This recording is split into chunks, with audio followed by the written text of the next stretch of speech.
আসন্ন ঈদুল ফিতরকে সামনে রেখে যাত্রীদের নিরাপদ ও নির্বিঘ্ন যাত্রা নিশ্চিত করতে বিভিন্ন পরিবহন কোম্পানি তাদের বাস মেরামত, রং ও ঘষা মাজার কাজ করছে।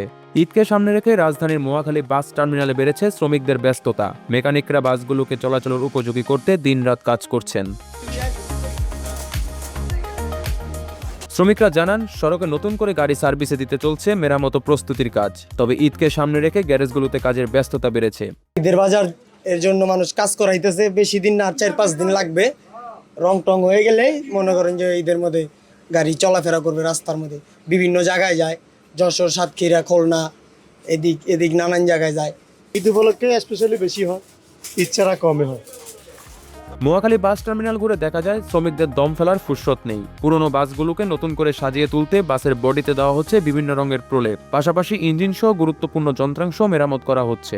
পরিবহন সংশ্লিষ্টরা জানান, ঈদের সময় যাত্রী চাপ অনেক বেড়ে যায়, তাই আগেভাগে বাসগুলোর ইঞ্জিন, ব্রেক, টায়ার সহ গুরুত্বপূর্ণ যন্ত্রাংশ পরীক্ষা ও মেরামত করা হচ্ছে। কোনো ধরনের ত্রুটি থাকলে তা দ্রুত ঠিক করা হচ্ছে, যাতে যাত্রাপথে যাত্রীদের কোনো ভোগান্তিতে পড়তে না হয়। ঈদ উপলক্ষে সড়কে গাড়ি চলাচলের ক্ষেত্রে গাড়ির যেই ফিটনেস সংক্রান্ত বিষয়গুলো থাকে সেগুলো সম্পূর্ণভাবে কারেকশন করা।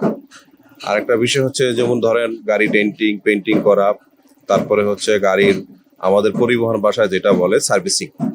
আমাদের নিচে যে সার্ভিসিং আছে, 4টা টায়ার সার্ভিসিং করা, ইঞ্জিন অয়েল চেক দেওয়া, পাম্প চেক দেওয়া, পাতি সিট চেক দেওয়া, অর্থাৎ আমাদের যেগুলো চেক প্রয়োজন মনে হয় সেগুলো আমাদের সব কমপ্লিট করা, সার্ভিসিং করা। সোজা কথায় অল এভরিথিং কার সার্ভিস।